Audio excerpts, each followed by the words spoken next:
आज की कहानी है एक ऐसे लड़की की जिसके अपनों ने ही उस पे काला जादू कर कर उसके हंसते खेलते ज़िंदगी को बर्बाद करने की कोशिश करी। ये कहानी सुनने के बाद आप सब भी अपने अपनों पर भरोसा करने से पहले 100 बार सोचेंगे। ये कहानी है रुचा की। रुचा एक बहुत होशियार लड़की थी, पढ़ाई में भी अच्छी थी।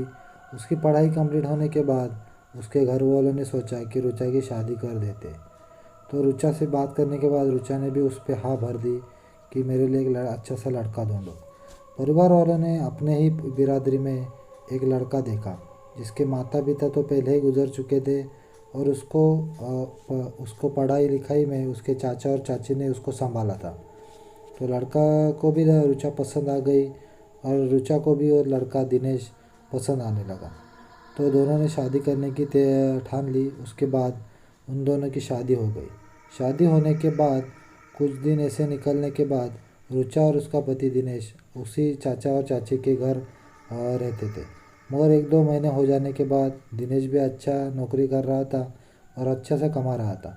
तो उसने सोचा हम दोनों के लिए एक अलग से घर ले लिया जाए। तो उन दोनों ने एक अलग से घर ले लिया जो कि उसी चाचा चाची के घर के दूसरे वाले गांव में था। तो दोनों वहाँ पर रहने लगे। दिनेश हमेशा की तरह दिन भर काम के पे जाता था और रुचा उसी घर में रहती थी। वो घर अभी अभी नया बनाया हुआ था। तो दिनेश ने और रुचा ने खरीद लिया था। मगर आस पड़ोस वाले रुचा से मिलने आते थे और आने के बाद वो रुचा की तरफ और उस घर की तरफ अजीब तरह से देखते थे। रुचा ने ये भी नोटिस किया कि अगर दरवाजे पे कभी वो खड़ी रहती तो बाहर आने जाने वाले लोग उसी घर को अजीब तरह से देखते थे। मगर रुचा ने इतना उस पर ध्यान नहीं दिया। इससे कुछ दिन निकलने के बाद 2-3 महीने बाद उस घर में अजीब अजीब घटनाएं घटने लगी।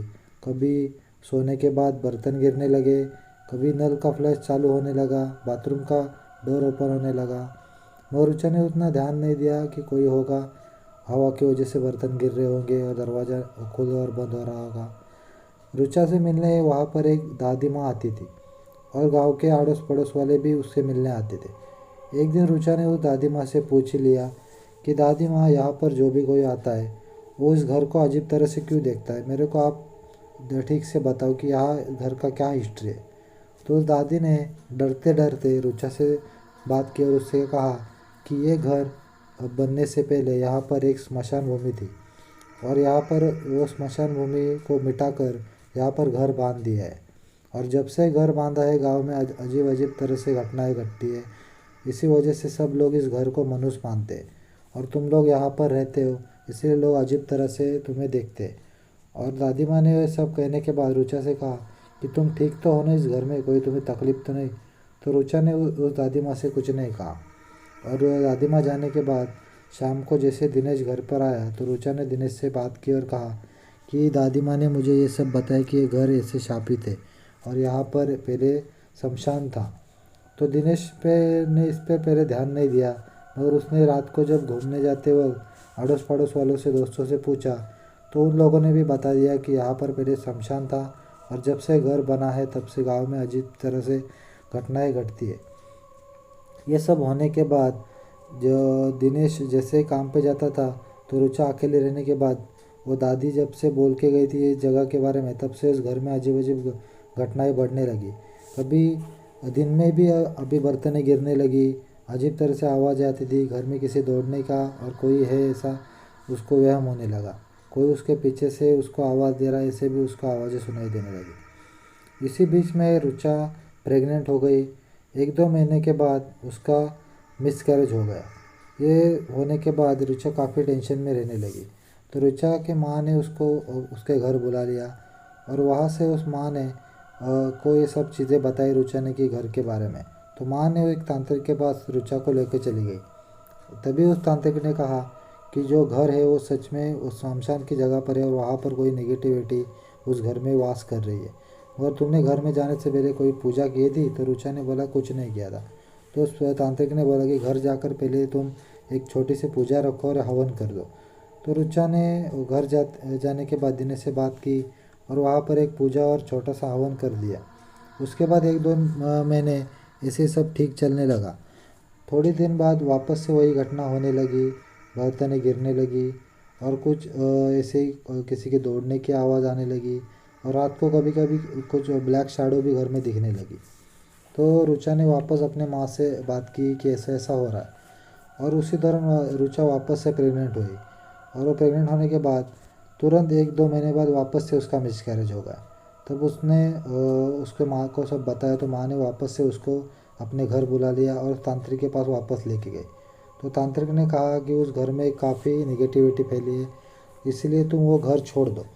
तो दिनेश से जैसे रुचा ने बात की तो दिनेश भी काफ़ी टेंशन में आ गया, क्योंकि उसने एक बड़ी अमाउंट में वो घर खरीदा था और सारी सेविंग उसमें लगा दी थी। फिर भी दिनेश ने रुचा की खातिर वो घर छोड़ दिया और एक बाजू वाले गांव में रेंट पे एक घर ले लिया। वहाँ पर जाने के बाद कुछ दिन 2-3 महीने तो सब ठीक चलने लगा। और उसके बाद वापस रुचा की तबीयत बहुत ख़राब रहने लगी। उसी बीच में वो प्रेग्नेंट भी हो गई और तीसरी बार थी। और 1-2 महीने को में होने के बाद वापस से उसका मिसकैरेज हो गया। तो उसको उसके माँ ने वापस वो अपने घर ले जाकर उसी तांत्रिक के पास जाने के बजाय उसने उससे भी बड़ा तांत्रिक के पास वो लेके गई। उस तांत्रिक के पास जाने के बाद उसने तुरंत ही कह दिया कि ये इस पर किसी ने काला जादू किया है। ये सुनते ही रुचा के भी होश उड़ गए।